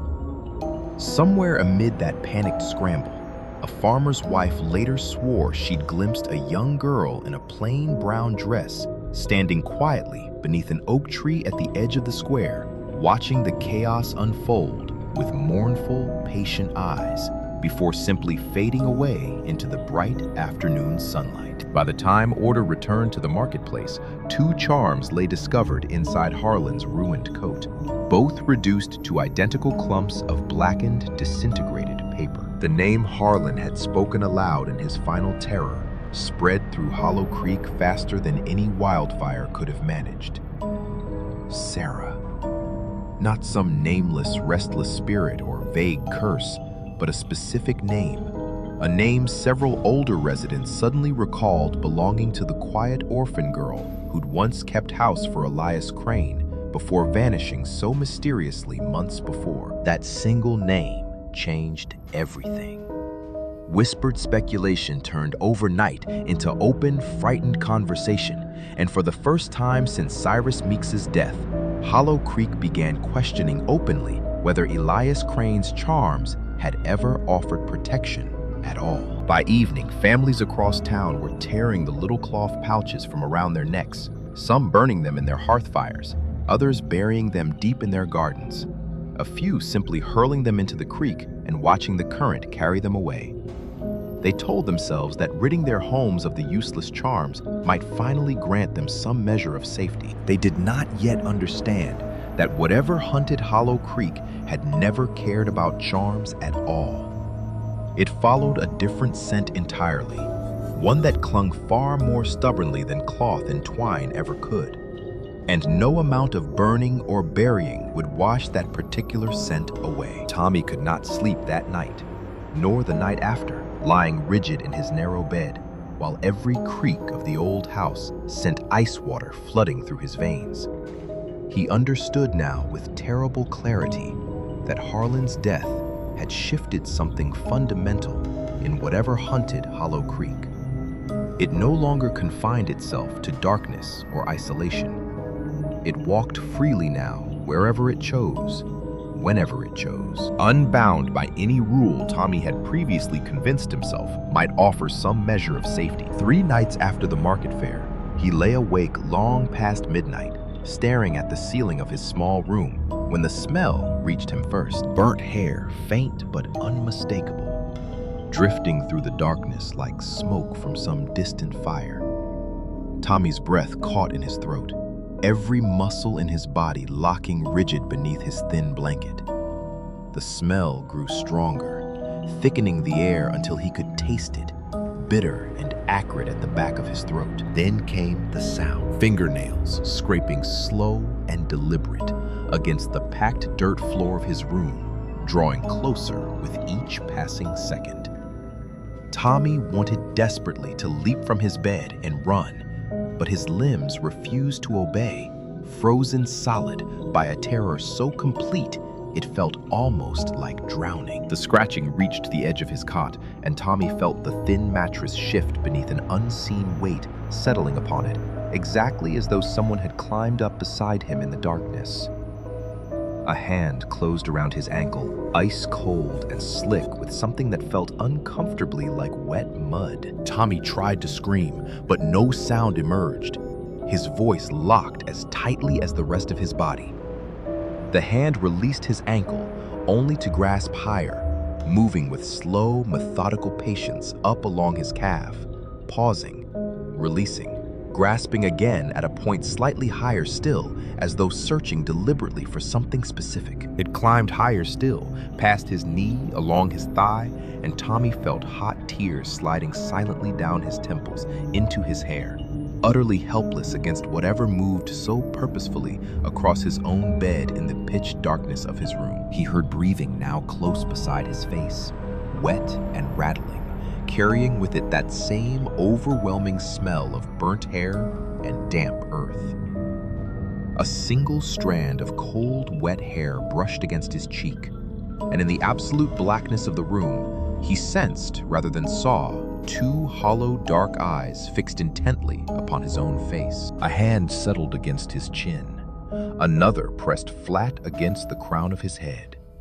Slowly, inexorably, those 2 hands began to turn his head sideways, and Tommy felt a sharp, blinding pain shoot through his neck as vertebrae strained dangerously close to their breaking point. His vision swam dark spots crowding the edges of his sight as his body screamed silently for air his lungs could no longer draw properly. He understood with sudden, absolute clarity that he was perhaps seconds away from ending exactly as Cyrus Meeks and Pop Hatcher and Old Man Harlan had ended. His own neck twisted permanently backward on this narrow cot in the dead of night. He tried to speak Elias's name, some desperate, broken instinct urging him to call for the man who might, despite everything, still hold some authority over the thing attacking him. But the name that finally tore loose from his straining throat was not Elias's name at all. Sarah. His voice emerged, cracked and broken, barely more than a whisper forced through nearly closed airways. Sarah, please, forgive me. I didn't know. God help me, I didn't know it was you. The hand stopped moving instantly. The turning pressure against Tommy's neck released entirely, and the wet, rattling breath hovering just above his face fell abruptly silent. Tommy lay frozen beneath that impossible stillness, feeling those two hollow eyes continue studying his face in the darkness, though the murderous intent behind them seemed for the moment suspended. Something flickered through that dark, patient gaze, then something Tommy couldn't properly name even as he felt it pass between them. Not forgiveness exactly, and certainly not warmth, but something that resembled recognition, as though a long-buried memory had suddenly surfaced from beneath layers of rage and grief. Outside in the yard, Elias's rooster suddenly shrieked out a single startled crow, disturbed from sleep by some unseen cause. The sound broke whatever fragile suspension had settled over the room, And the cold weight pressing against Tommy's cot vanished instantly, dissolving into the surrounding darkness as though it had never existed at all. Tommy collapsed backward, gasping desperately for air, his whole body trembling violently as adrenaline and terror finally caught up with him all at once. He lay there for a long while, unable to move, listening to his own ragged breathing echo through the sudden empty silence of his room. When enough courage finally returned to allow movement, he crawled from his bed and stumbled toward the small mirror hanging near his wash basin, striking a match with shaking hands. In the flickering light, he saw a raw red mark encircling his throat, not deep enough to break skin, but unmistakably shaped exactly like the marks that had killed 3 men already. He sat huddled in the corner of his room until dawn finally broke pale and gray through his window, understanding now with absolute certainty something that terrified him more deeply than the attack itself had. That spirit hadn't been following anybody's orders tonight. It moved according to its own will, entirely seeking its own justice in its own time, remembering clearly and precisely the specific hands that had once packed Earth down over its still breathing body. Word of what happened to Old Man Harlan reached Ruth's household within hours, and by the time Tommy managed to slip away from his chores that afternoon, he found her waiting for him on her porch steps, arms wrapped tight around herself, despite the mild autumn air. Tommy. Her voice carried an edge of fear he'd rarely heard from her before. Is it true what they're saying about Sarah? Tommy sat down heavily beside her, the weight of everything he'd carried these past weeks pressing down harder than ever. Ruth, I need to tell you something, and I need you to hear me out before you say anything. She studied his face for a long moment, something in his expression clearly frightening her more than any rumor could have. All right, I'm listening. He told her everything. Then, unable to bear the weight of secrecy any longer, not with her safety now potentially hanging in the balance. The hill, the burlap bundle, the sound it had made beneath his boots. Sarah's disappearance and everything he now understood about what Elias Crane had truly done that terrible night. Ruth's face drained of color as he spoke, her hands trembling in her lap, but she did not interrupt, did not pull away from him even once throughout the entire terrible confession. When he finished, silence stretched between them, heavy and fragile, until Ruth finally spoke again, her voice barely steady. You buried her alive, Tommy. You didn't know, but you, God help us both, you buried that poor girl alive. I know. His voice broke entirely. I know what I did, Ruth, and I don't expect you to forgive me for it. I don't rightly forgive myself. She reached over then and took his trembling hand in both of hers, and despite everything, despite the horror of what he just confessed, she did not let go. That's not on you alone, Tommy Schultz. That man used you, same as he used that poor girl. Don't you dare carry the whole weight of his sin on your own shoulders. Tommy squeezed her hand gratefully, though guilt still sat heavy and unmoved in his chest. There's more, Ruth. Last night it came for me. Nearly finished me, same as it finished Pop and Cyrus and old Harlan. Ruth's grip tightened painfully around his fingers. Tommy, what are you saying? I'm saying it might come looking for you next. He forced himself to meet her eyes, despite the fear rising in his throat. You're the person I love most in this whole world, Ruth. If that thing wants to make me suffer the way it's suffering, it might figure hurting you is the surest way to do it. Ruth's breath caught sharply, and for a long moment, neither of them spoke. Then she rose abruptly, moving toward the small chest where she kept her sewing supplies, and returned, holding a spool of red thread between two shaking fingers. I found this in my sewing box this morning, Tommy. Wound around my needle case, tied 3 times over. I don't own thread that color. Never have. Tommy's stomach dropped entirely. Ruth, listen to me carefully now. You need to go stay with your aunt over past the ridge, just for a few days, until I can set things right. Set things right how you can't fight a ghost, Tommy. I don't rightly know how yet, but I know somebody who might. There's a man folks say name of Reverend Amos Pike lives across the river in the old parish there. Retired preacher, some kind of scholar in matters like this. If anybody in these hills understands how to help that poor girl find peace, it's him. Ruth studied his face for a long, searching moment. Fear and love warring plainly across her features. I don't want to leave you facing this alone, Tommy. I need you safe more than I need you beside me right now. Please, Ruth, do this for me. I'll come find you the moment it's safe again. I swear it before God. Tears gathered in her eyes, but she nodded slowly, understanding perhaps better than he did himself the weight of what he was asking. All right, I'll go stay with Aunt Cora till you send word. But you come back to me, Tommy Schultz. You hear me? Whatever it takes, you come back. He pulled her close then, holding her tightly despite the fear coursing through his own veins, memorizing the warmth of her against him, in case this parting proved more permanent than either of them wished to consider aloud. She left within the hour, driven by her father toward her aunt's farm past the ridge, and Tommy watched the wagon disappear down the road until dust settled once more over the empty lane. Only then did he allow himself to turn back toward Hollow Creek, toward the river crossing, and toward whatever answers Reverend Amos Pike might be willing to offer a frightened, guilty boy with nowhere else left to turn. The old parish sat across the river, reached by a narrow footbridge that swayed alarmingly beneath Tommy's weight as he crossed. He found Reverend Amos Pike's small house easily enough, a modest structure with a well-tended garden and a single bell hanging silent above the door, unrung now for the better part of a decade since the old preacher had retired from active ministry. Amos himself answered Tommy's knock, a stooped, white-haired man whose eyes remained sharp and clear despite the deep lines etched into his weathered face.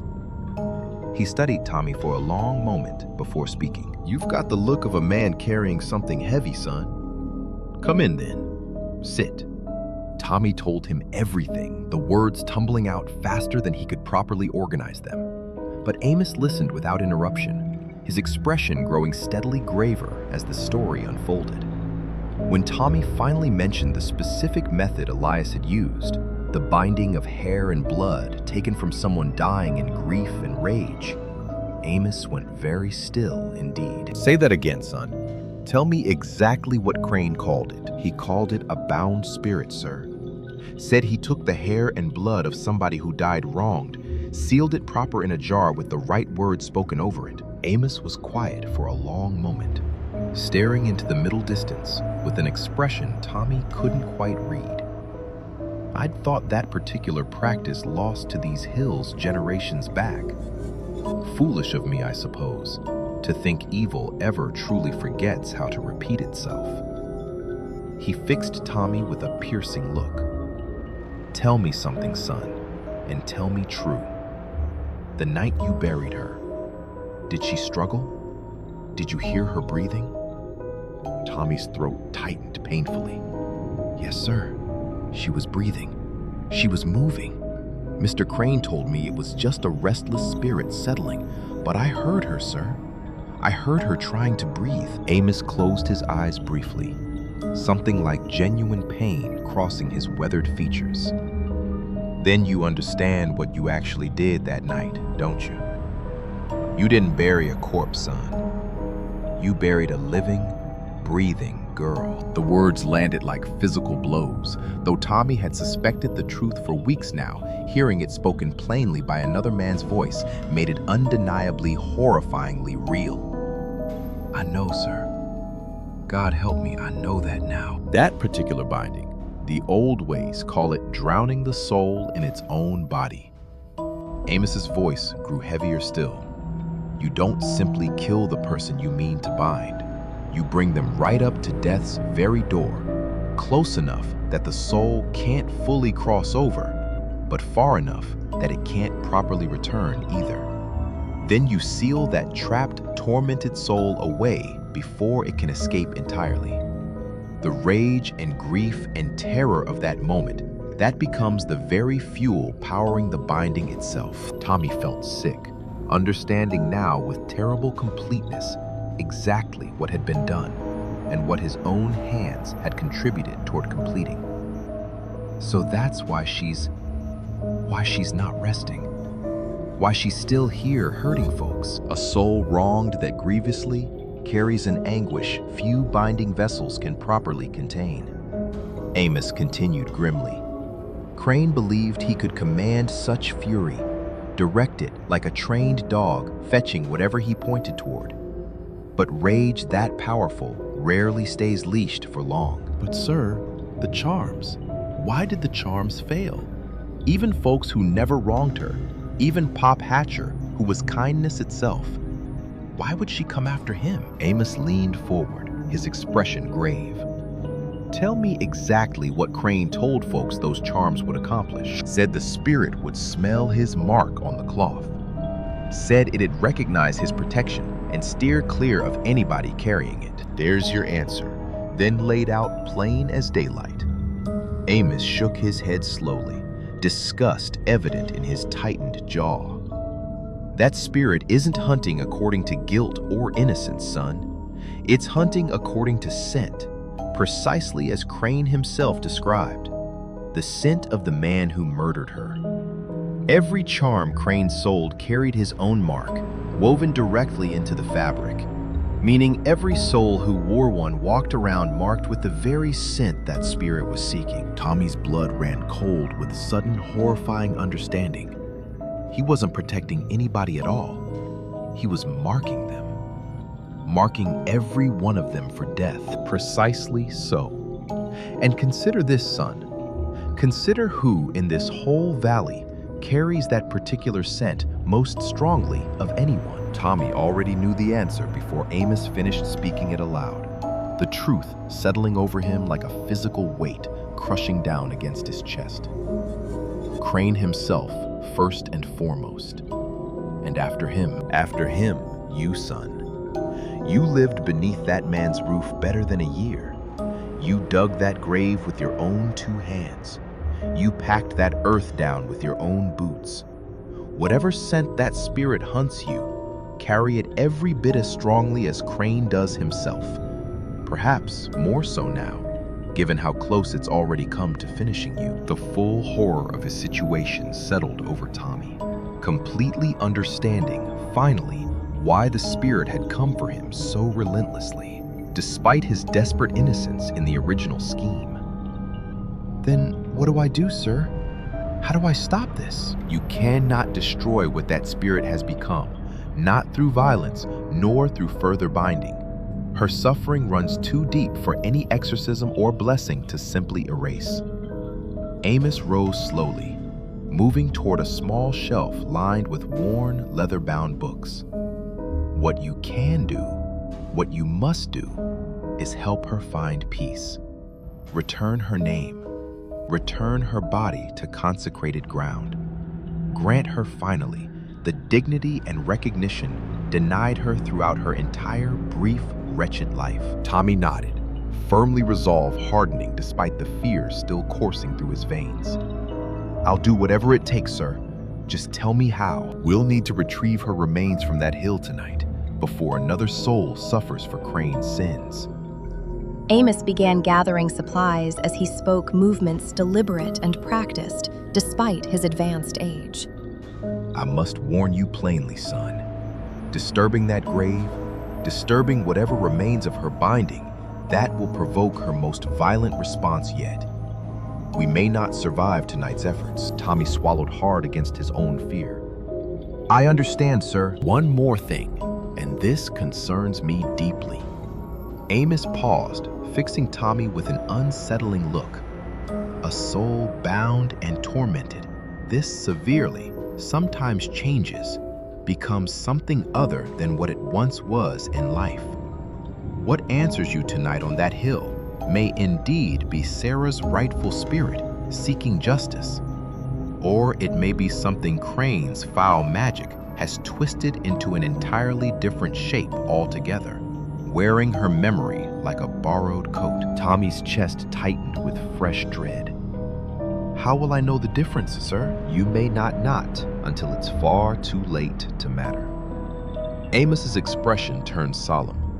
Whatever calls to you tonight, however familiar it sounds, however much it resembles the girl you once knew, you must hold fast to what we intend to accomplish. Returning her to rest, that must remain your only true purpose, regardless of what voice tries convincing you otherwise. Tommy nodded slowly, though a fresh chill settled deep into his bones at the old preacher's warning.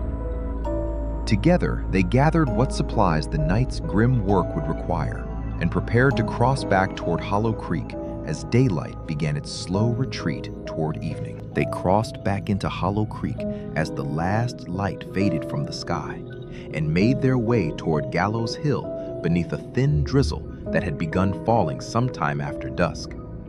The same cold, persistent rain that seemed to favor that particular stretch of ground above all others in the valley.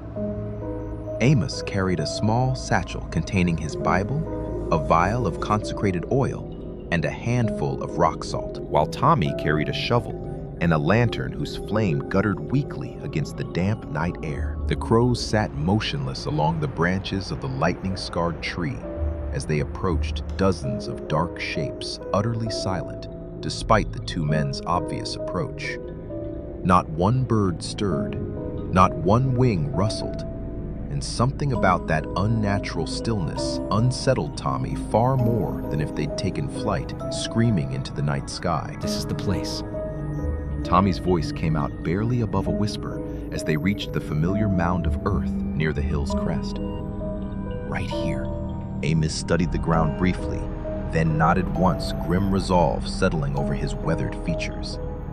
Then let's finish this properly before another soul suffers for what was done here. Tommy knelt and drove his shovel into the sodden earth, the same earth he'd packed down with his own trembling boots months before.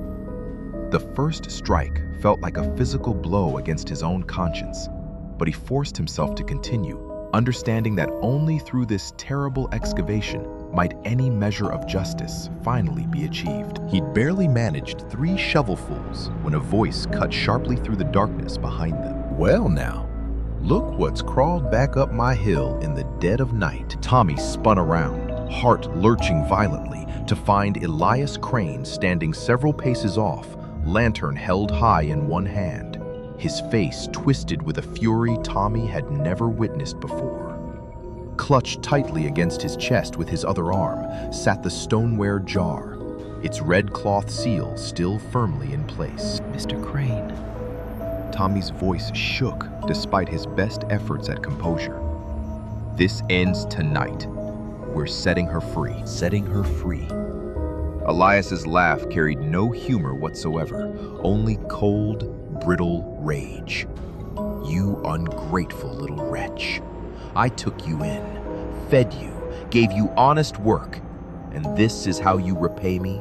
Sneaking around behind my back with this meddling old fool." Amos stepped forward, unbothered by Elias's venomous glare. "Elias Crane, it's been a long while since anyone's dared practice the old binding this openly. I'd hoped such foul work had finally died out in these hills." You don't know the first thing about my work, old man. Elias's grip tightened visibly around the jar. "This spirit belongs to me. I made it. I command it. And you've got no business coming onto my property digging up what's rightfully mine." "You haven't commanded that spirit in weeks, and you know it plainly as I do." Amos's voice carried quiet, unshakable authority. "That's precisely why you're standing here tonight, isn't it? Not to protect your claim over her, but because you're terrified of what she's become, entirely outside your control." Something flickered across Elias's face then, quick and unmistakable, a flash of genuine fear beneath the bluster. "Watch your tongue, old fool. I've built my reputation in this valley on strength folks could see and fear plainly. I won't have some retired preacher standing here tearing that reputation down in front of my own hired boy." Your reputation was built on murder, Mr. Crane. Amos's voice hardened further.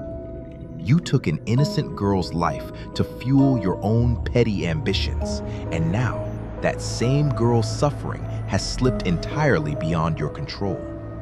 Every soul who's died these past weeks, Cyrus Meeks, Pop Hatcher, Old Man Harlan, they died because of choices you made, not choices she made freely. She's my creation." Elias's voice rose sharply, panic bleeding audibly into his fury now. "She does what I command when I command it. I'll prove it to you both, right now." "Mr. Crane, don't." Tommy took a step forward, sudden dread overwhelming him. "Please, sir, whatever you're thinking of doing, don't do it." Elias ignored him entirely, setting his lantern down upon the wet grass with exaggerated care before reaching for the red cloth sealing the jar's mouth. His hands, Tommy noticed with sudden horror, trembled visibly, despite his outward display of confident authority. "You'll see now, both of you. You'll see exactly who holds true power in this valley." Elias listened to reason. Amos's voice carried genuine urgency now, all pretense of calm authority abandoned. "Whatever remains bound in that vessel, it's no longer answering to you. Opening that jar tonight will accomplish nothing beyond inviting your own destruction. I built this valley sphere with my own two hands." Elias's voice cracked slightly, betraying the depth of his mounting desperation. "I won't be made a fool of, not by some dead girl's ghost, and certainly not by the likes of you." He tore the red cloth free from the jar's mouth in one violent motion, and immediately a thick tendril of pale gray smoke began pouring upward from within. Far more smoke than any vessel that size should reasonably contain. The smell of burnt hair and damp earth flooded the hilltop, instantly overwhelming and suffocating in its sudden intensity. Elias began chanting rapidly, words in some archaic tongue Tommy didn't recognize, his voice climbing steadily toward hysteria as the smoke continued billowing upward into the rain-soaked darkness. "Obey me. You hear my voice, you obey it. I command you. I command you now." The smoke gathered itself slowly, coiling and thickening in the lantern light, until it began unmistakably to take shape. A silhouette formed within that pale gray column, growing more solid and defined with each passing second, until finally standing atop that fresh-turned grave beneath the silent watching crows, a figure emerged, fully formed from within the swirling mist. The figure turned slowly and deliberately to face directly toward Elias Crane. For one suspended moment, nothing moved atop that rain-soaked hill. The figure stood fully formed now, no longer smoke and shadow, but something terribly, undeniably solid.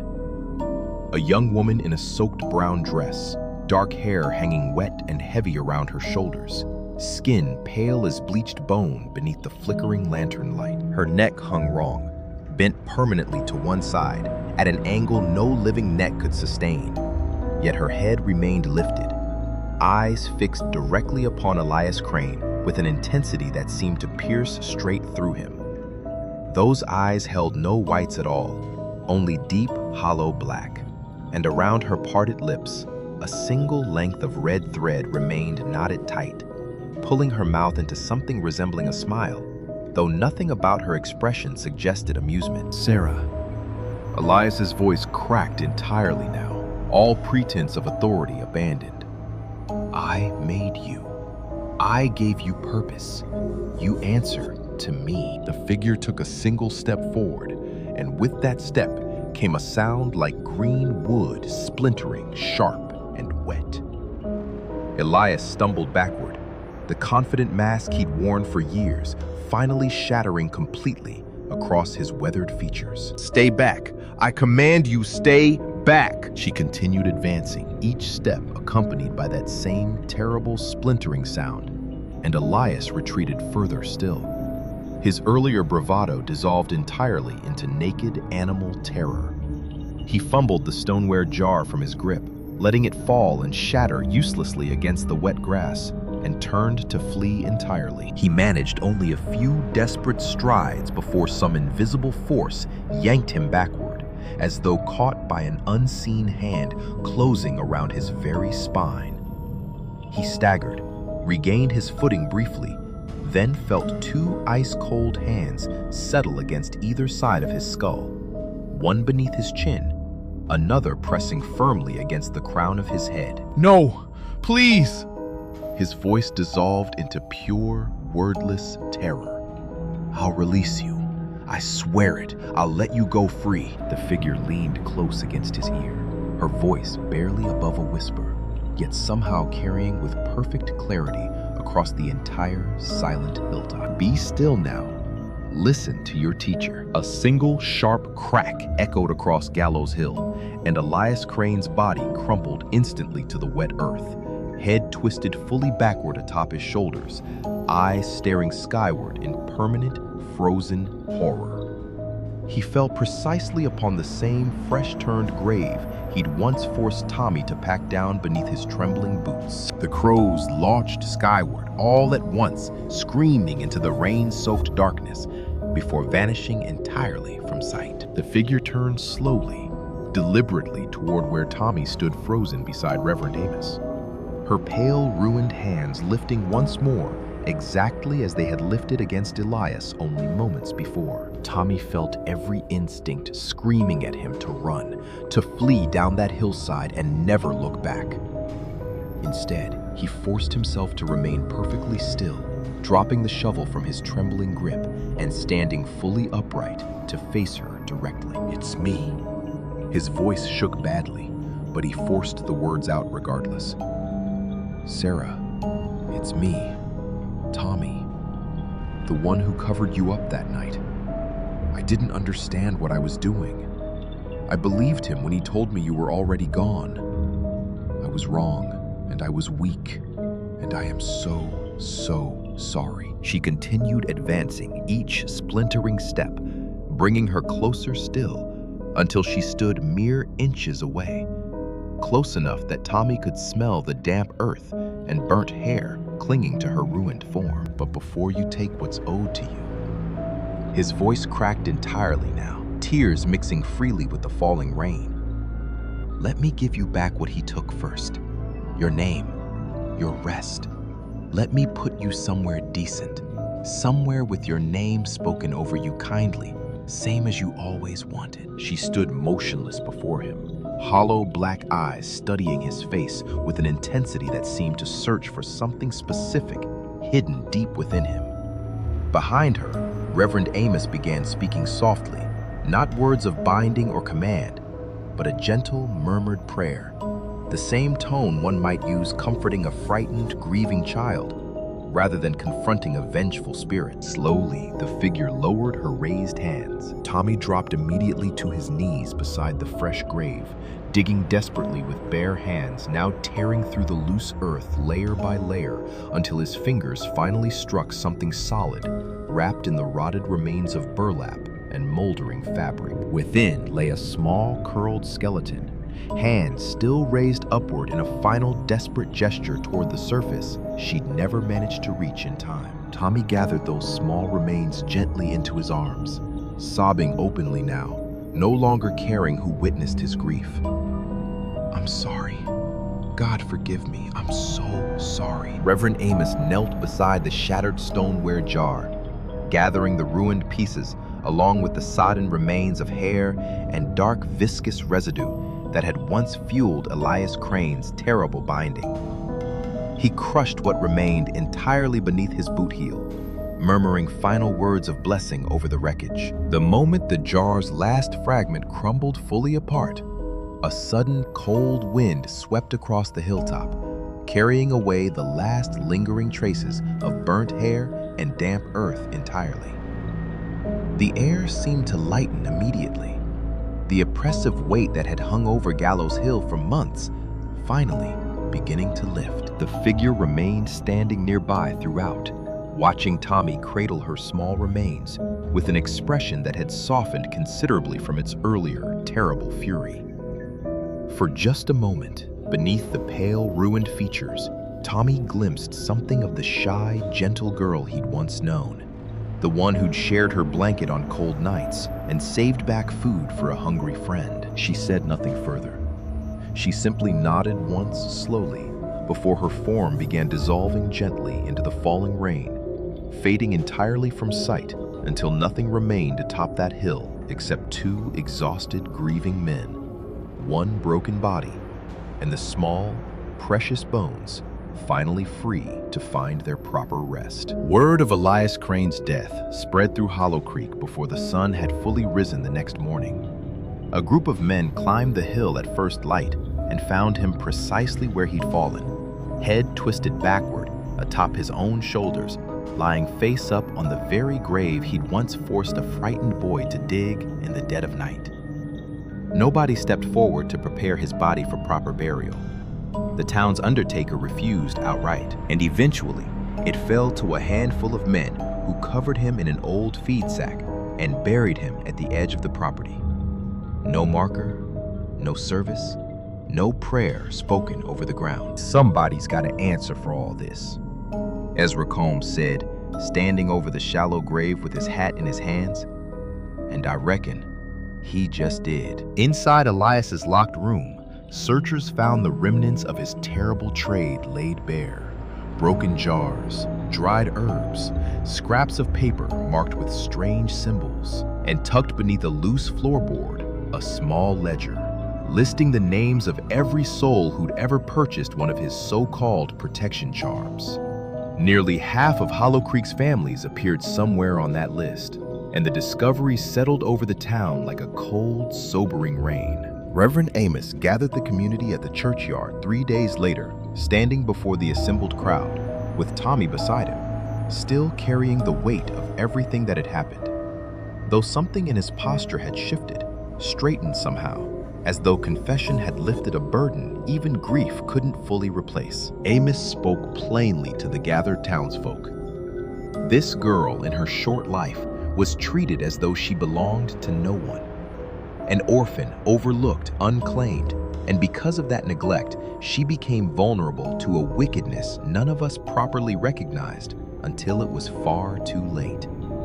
If we mean to find any peace in this valley going forward, we must first do what should have been done for her long ago.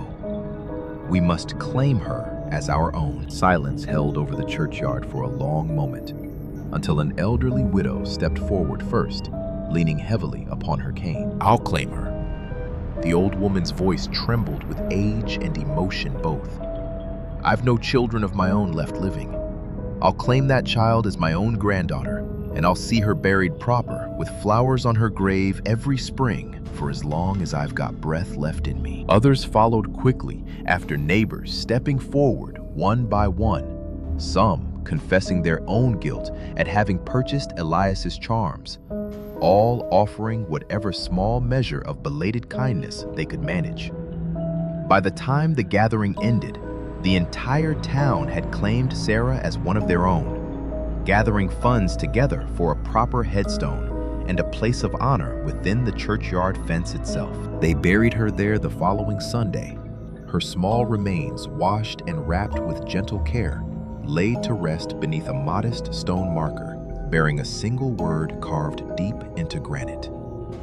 Sarah, beloved daughter of Hollow Creek. Ruth returned from her aunt's farm in time for the burial, and she stood beside Tommy throughout the entire service, her hand tightly clasped in his. Afterward, she knelt alone before the fresh grave and laid a small bundle of wildflowers gently across the disturbed earth. "I'm sorry nobody claimed you sooner, sweet girl." Ruth's voice caught with quiet emotion. "You rest easy now. You've got a name, and you've got a home, and you've got flowers coming every spring, same as anybody deserves." Tommy stood watching her tears sliding freely down his own face, understanding perhaps for the first time in his life the true weight and mercy contained within simple, deliberate kindness. There is a particular kind of debt that cannot be settled through punishment alone, nor erased through simple confession. It requires something harder still, the deliberate, ongoing choice to see clearly what we would rather ignore, and to extend dignity toward those the world has too easily discarded. Scripture teaches that whatever we do unto the least among us, we do also unto the Lord Himself. And there are few lessons this valley learned more painfully or more truly than that one. Tommy carries a faint scar around his throat to this day, a permanent reminder etched into his own skin of that terrible night on Gallows Hill. Some evenings, when the wind comes down off that ridge just right, he still catches himself listening for a sound he prays he never hears again. But he carries something else now too, something steadier and more enduring than fear. A quiet, unshakable faith that mercy, however delayed, however imperfectly offered, still holds power to heal even the deepest wounds a soul can suffer. He married Ruth that following spring, and together they built the small life they dreamed of for so long. A modest home past the ridge, a garden that grew stubbornly despite rocky soil, and children, eventually, who filled that home with laughter neither of them had known enough of in their own difficult youths. Every summer, without fail, Tommy walks up to the churchyard alone, kneels quietly before a small granite stone, and speaks softly to a girl he failed once long ago, but never stopped trying to honor afterward. If this story stirred something in you tonight, some old wound, some quiet reminder of your own need for grace, we'd be grateful if you'd share your thoughts with us in the comments below. And if you believe as we do that even the most broken stories can find their way toward redemption, consider subscribing so you won't miss the next tale we have to share with you. Thank you for spending this time with us, friends.